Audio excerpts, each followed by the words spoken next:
Hi, I'm Michelle Blue. I'm a millennial entrepreneur and started a business just 2 weeks after I graduated college. It's my life and I don't even know. Okay, each week I'm interviewing an entrepreneur, getting a real look at their stories, the lessons, the sacrifices along their journey. And leadership is hard, and you have to live at home, and entrepreneurship is not easy. Truly walk by faith and not by sight, and your life being a direct reflection of that belief system. So, for the fellow entrepreneur, hopeful entrepreneur, or whatever path you decided to take in life, just know that the beauty lies within the journey. Watching? The journey.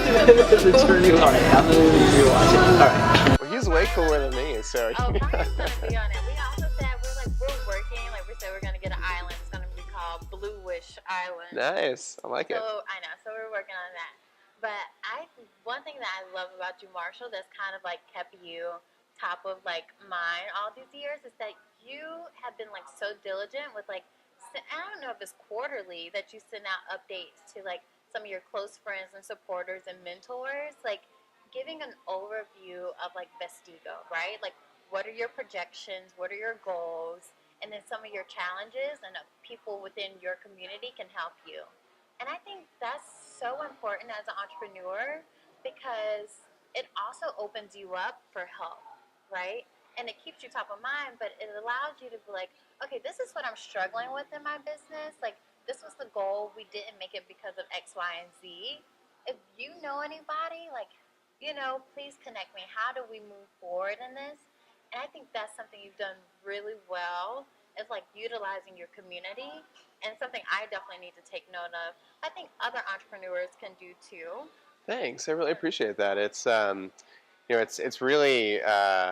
great to hear that because every time you send out an email to a bunch of people, whether it's an email campaign to everyone who's signed up for your company, or whether it's something that's much more small and tailored, like the what I call the Vestigo VIP Tribe update, just to good friends and mentors.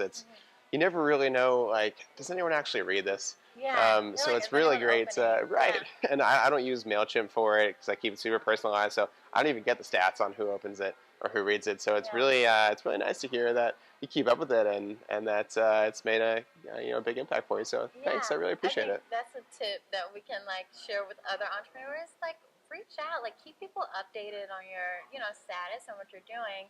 But obviously, I love Vestigo. Like even before I met you, I think I've read some articles about what you all are doing, and obviously, you can explain, everything that you're doing with that. But the one thing I love through the updates is like your ability to pivot, to try things out. If it works, then cool. If it doesn't, then pivot. But we've done a lot of that for sure. Yeah, and that's what you have to do in business in general. But go ahead, let me know. Share what Vestigo is, and what you all do. Yeah, well, it's I think out of all the different things that entrepreneurs can do, all the different reasons why companies fail or why businesses succeed or don't, I think perseverance is a huge factor. And oftentimes that means trying something, and when it doesn't work, try something else until it eventually, hopefully, works one day, and hopefully works before you run out of money, and testing a bunch of things. But that ability to pivot is really important. I think we've definitely learned that for sure. So to kind of go all the way back to the beginning, when we first met, we had just got started with this idea that we could help people live a more active and healthy lifestyle if we helped people to find personal passions that were inherently active. And personally, I loved doing all kinds of outdoor recreation things, whether it was mountain biking or whitewater kayaking or even as simple as going on a hike. But a lot of those activities are hard to get into unless you have a friend who's like, hey, we're going to go rock climbing today, and I'm going to teach you how, and I have all the gear, and I know where to go, and we're going to go do it. Yeah. But if you don't have that, it's really difficult to get started.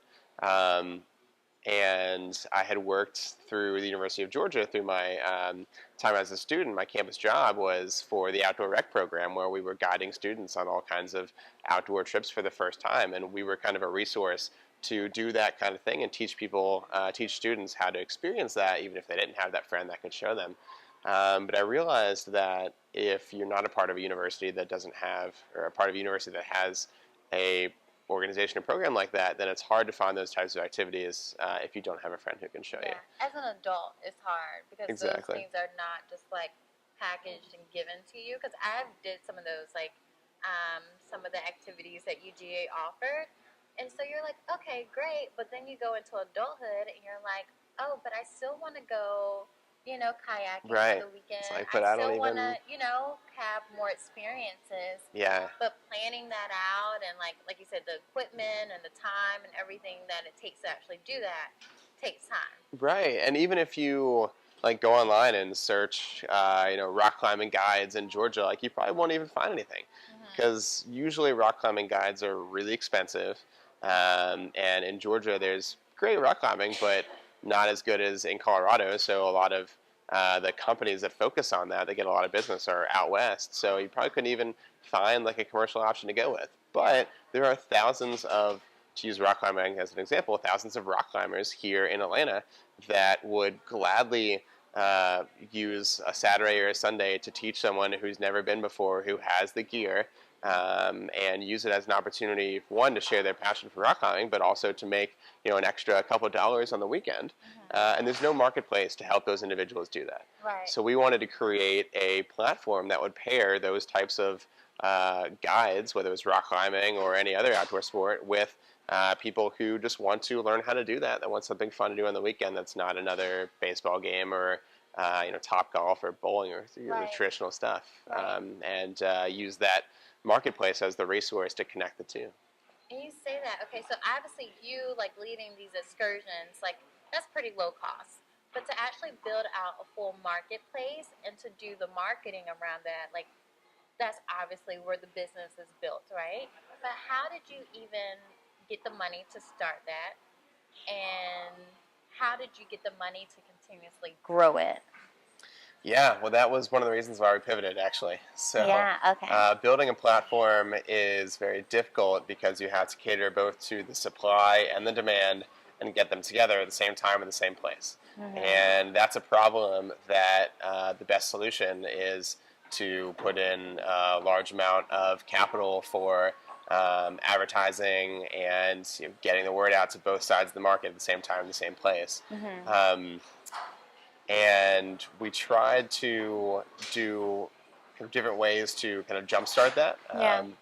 But the biggest advice that we got, being based in Atlanta, is to really focus on building a profitable business from year one, instead of focusing just on growth or users or any of the other stats that people might think are important, which is a very different mindset than I think the advice we would have gotten if we were based in San Francisco or somewhere out in California. So because Atlanta is a very conservative market from the investment side, and most of the people here want to see profitable businesses before they invest, whereas a place in California says, oh, don't worry, you're building a platform and focus on growth. I don't want you to be profitable. Here's a couple $1 million to build out this vision. Right, exactly. So we could have gone out to California and tried to maybe relocate there and start the platform in a place where we could raise more capital to do that. But I actually thought that a lot of the advisors and just mentors that we had here in Atlanta had a really good point of, hey, if you can build a profitable business first, then you can find ways to really scale it in a bigger way like the platform. So we started to think, well, how can we find a way to make more from maybe a different revenue source, but still not compromise our goal of helping people to experience the outdoors in a way that is healthy mentally and physically, and empower them to experience that. So we started thinking of a couple other types of models, and a few people we got some advice from said, well, my company just did this team outing the other day, and we went and did this scavenger hunt around Atlanta, and it was fun because we got to run around, and it was unique, but it was kind of lame, and it wasn't really, I don't think it really achieved the goal of what they wanted. You should use this type kind of thing for team building events. So we started doing a little bit more customer discovery for companies that really focused on their people and their culture, that wanted to set themselves apart from their competition through the relationships that their employees had, which were built on powerful experiences that they would do together.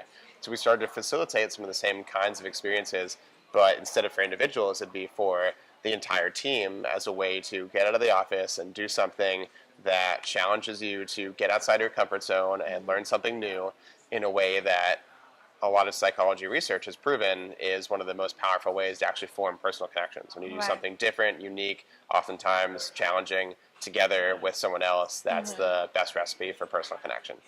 Okay, so how long did it take you to go from, okay, we're making this marketplace where, like you say, you have a kind of dual-sided customer where you need the people who actually want the experiences and the, you know, people that can supply and actually lead the experiences, to actually, you know, now like focusing on providing corporate experiences and outings. Like, what was that timeline between this is my idea that I started with, and this is the idea that's actually going to put money into our pockets immediately?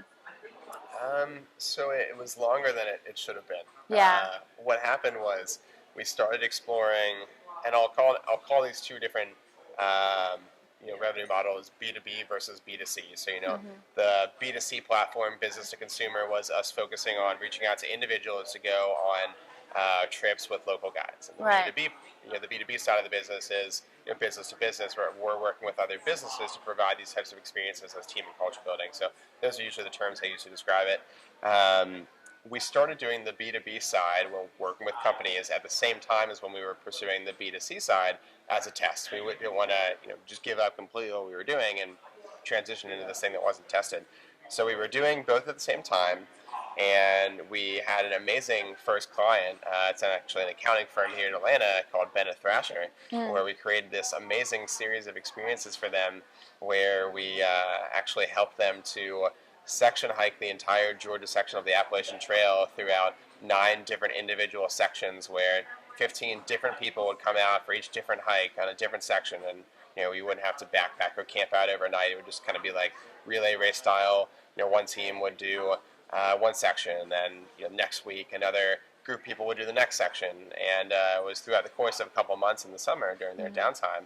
And the whole mission was actually aligned with this amazing philanthropic cause of raising money for a charity that had directly helped one of their employees. And one of their employees had just had a daughter with Down syndrome, and there's a charity called Juju's Playhouse which supports families and kids with Down syndrome. And one of the core values of Bennett Thrasher as a company is supporting their family, the Bennett Thrasher family and the families of everyone who works there. So we thought that it'd be cool to use the entire experience as a way to support their employee Brittany and their daughter Sutton by actually raising money for every mile hiked per person.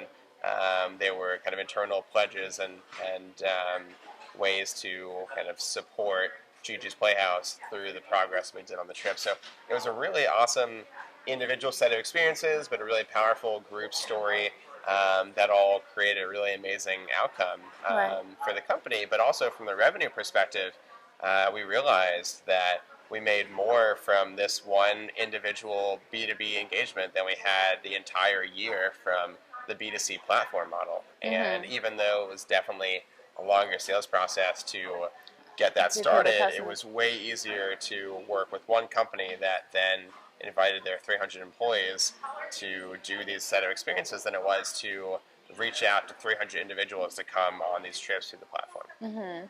So after that first excursion, you were convinced, right? I was, but I think I let a little bit of my dreams for what I wanted Vestigo to get in the way. I really had this big vision of not just the mission of Vestigo, helping people get outside, but building this tech platform that anyone could use to access the outdoors. And my two personal passions are kind of a combination of technology and outdoor adventure and the intersection between the two. And to me, the idea of shifting away from the platform to be more of this type of unique culture building experiences company felt less like a tech company to me, which is a stupid reason to make a decision off of. But even though the revenue was clearly better from the B2B model, I felt like I was giving up on this vision of using technology to help people empower the outdoors. And that was difficult for me to get over personally. Right. And because of that, we did both the B2B and the B2C model together simultaneously until I realized that was It was just silly crazy, to do. right? So it just didn't add up, right? The Right. numbers showed. But I think that's something as a lot of entrepreneurs, probably struggle with, because you have this idea and it becomes your baby, your brainchild. And so you have a vision of how you want that to be. But sometimes you get too attached, right? Right. You get so attached and you keep moving into a direction that you see is not working, or other people sometimes are pointing out to you that's not working, and you can't realize, well, it's still going to work, it's still going to happen, right? Because at the core of you and at the core of Vestigo is like creating amazing experiences, it's bringing people together, it's fostering relationships. So the core of Vestigo didn't change. Right. It's just the way to get there changed. Exactly. And That's a really great point. so that's something that as entrepreneurs we all have to think about. And I think I've also had to think this as well in my business. It's like not to be so tied to an idea, but think about the overall vision and the overall like essence and purpose, your why basically, right? Like Exactly. Simon Sinek, start with why. Your why didn't change.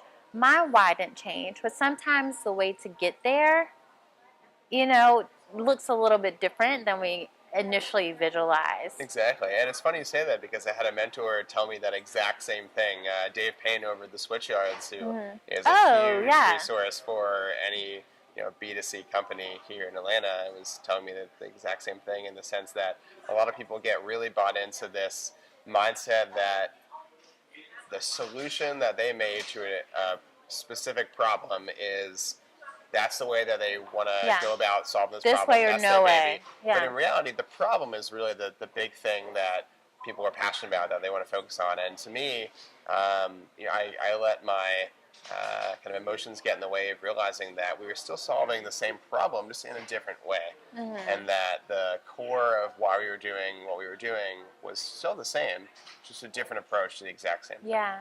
I think something that was obviously very key for you in realizing it was, time to pivot was the power of mentors.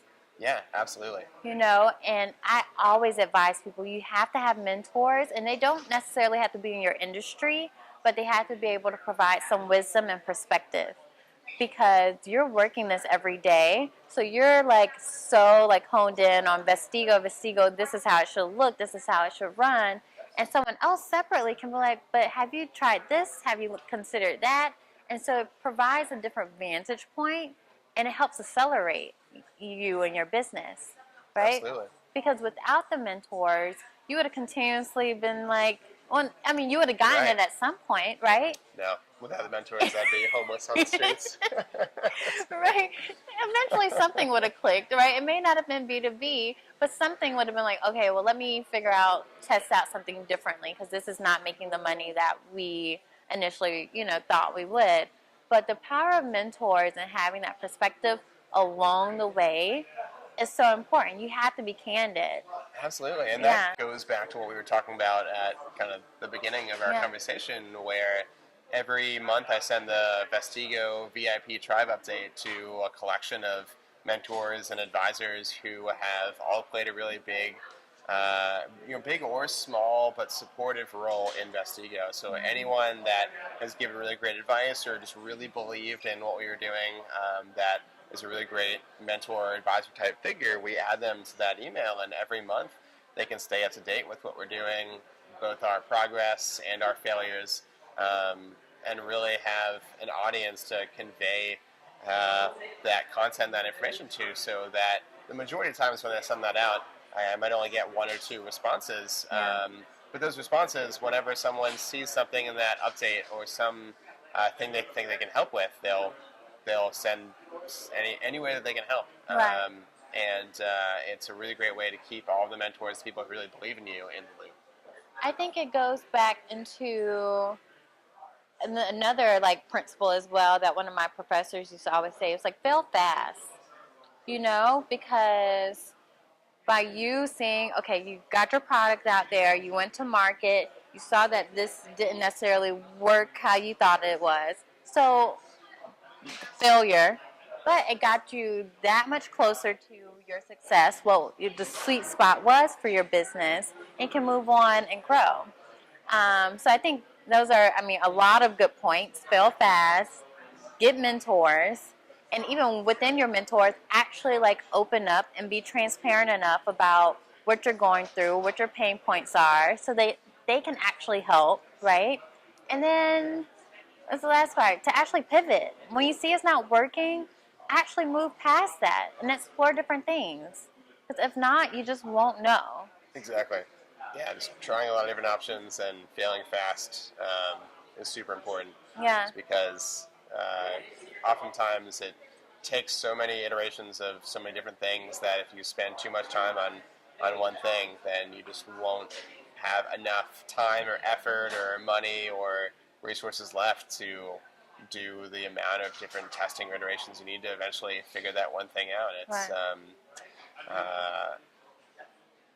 It's a really interesting concept, but also very counterintuitive to what I think we just naturally want to do as humans, which is perfect everything before we put it out. Right. But don't do that. Right. People, Exactly. people, don't do that. That's the worst thing to do. Exactly. I think I was in a presentation with Guy Kawasaki, and he was saying, you know, a lot of his story, and one thing really stood out to me in the sense that he said, if you're not absolutely, completely terrified and embarrassed looking back on the first iteration of your product, you spent way too much time making. Oh, I'm embarrassed, so I think I'm in a good place then. Yeah, me too. I look back on our first collection and I'm like, whoa, like what did we do? But we failed. We could have failed faster, but I'm glad we at least got the start to get us to where we are now. Right. And so now with your B2B business model, how many companies or excursions have you all led for a company? We work with just over 20 companies now. Everything from small startups to larger companies that people would recognize. We're leading a trip for Chick-fil-A this upcoming Friday, actually. Okay. Chick-fil-A corporate office. And of CNN course. is one of our clients. Home Depot. Then also some really great startups. Awesome. So it's really come along that the more we've done for different people, the more stories and examples we have that just kind of snowball effects on each other. And I have to ask, okay, so with this new model, because you're very transparent again in your, your tribe updates of how much y'all are actually making. With this new model, how much have you all actually been able to make in revenue from Vestigo? Yeah, that's a great question. And another aspect of that tribe update that really keeps me accountable is we don't hit our revenue goals. I put all of our numbers in those updates. So it's a little bit of extra motivation for me. It's like, I have to admit to everyone who's ever cared about Vestigo, it's like, well, we didn't make it. Or I could say, hey guys, we exceeded it. We did awesome. Yeah. So it's definitely humbling and keeps me accountable for sure. But just to compare the platform model with the B2B model, that first client that I was saying how we made more with that first client than we did with everything else. Yeah. The first engagement with Bennett Thrasher we did for $30,000, and our revenue with the platform model was maybe like 15 to 16. So we almost doubled our revenue from one engagement. So that was really what kicked off this idea that it was not only possible but well worth our time to focus on the B2B side. That was back in the beginning of last year of 2000. What year is it? 2018, right? I know. What is time? That was in 2017, right at the beginning of the summer. So I think we finished 2017 with maybe about, I think, 60,000 in revenue for the year. And then it's been awesome with even Q1 of this year. We'd already exceeded what we'd done from all of last year. I think we were at about 65,000 from Q1. Right now, we're a little over, I think, 125,000, and our goal for the year is 200,000. Okay. So I think we're on track to hit that. Very cool. But every year, it's at least from last year, the year before, last year, and this year, it's been exponential. So we're hoping that it continues to grow in that way. But you were able to do that just because you let go of a little bit of what you thought it should look like. Yeah, exactly. And I love that.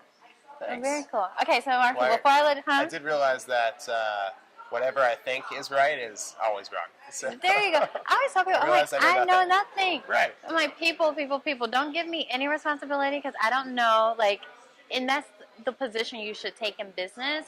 So I know nothing. Exactly. And so I think that's a good place to be. And I'm thankful for that, truthfully. But I always close out. I'm like, music motivates me. That's kind of like what gets me going. So I know this may be hard. This may be hard for you. But let me know. Give me that one song lyric that, like, gets you going. I'm like, it can be trill, it can be country, it can be whatever motivates you. If you have something. I have no excuse because you even told me to think through this. I know, and you were like EDM, and I was like, I don't know how that's gonna work. Yeah, the music that really pumps me up is like that, like really awesome, like electronic music. Yeah. There's a lot of that at Burning Man, which we were talking about, which we just got back from last week. I'm adding Burning Man to my list of things. Not many lyrics, but it just pumps me up. Yeah. And whenever I go mountain biking or kayaking, I always have like EDM music. It really gets you focused. Apparently, like there's been some psychology research that shows that if you listen to music while you work, it actually distracts you, unless it doesn't have vocals in it, and then it actually focuses you. So I think like there's just like electronic music sets that don't have any vocals or any vocals, so it does a better job of keeping you focused than distracting in the lyrics. But there are definitely plenty of songs that I love the message behind and the lyrics to.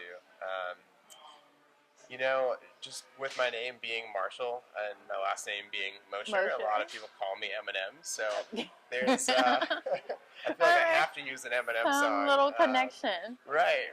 So I think he has a lot of really great messages in a lot of his songs. And I don't know if I can pick one, but there's definitely a lot of ones that can. We'll go with Lose Yourself in the Moment. Right. Never let it go. You only get one shot. Don't let your chance to blow. We'll go that. We'll just select that from the Eminem. Like with entrepreneurship too. Yeah. So we'll go with that. Yeah. There we go. I selected it for you. Perfect. Marshall Mosher. Well, very cool. I'm so glad that we were able to make this happen. So exciting. Such a great story. So much to take away from, and that people can actually like learn and apply to their own businesses. I think this is so perfect. Well, I really appreciate it. I hope you were inspired by this conversation on The Journey with Blue. Join me on Facebook and Instagram and subscribe on YouTube to continue their encouragement. And remember that whatever road you decide to take, the beauty lies within the journey. Until next time, Blue.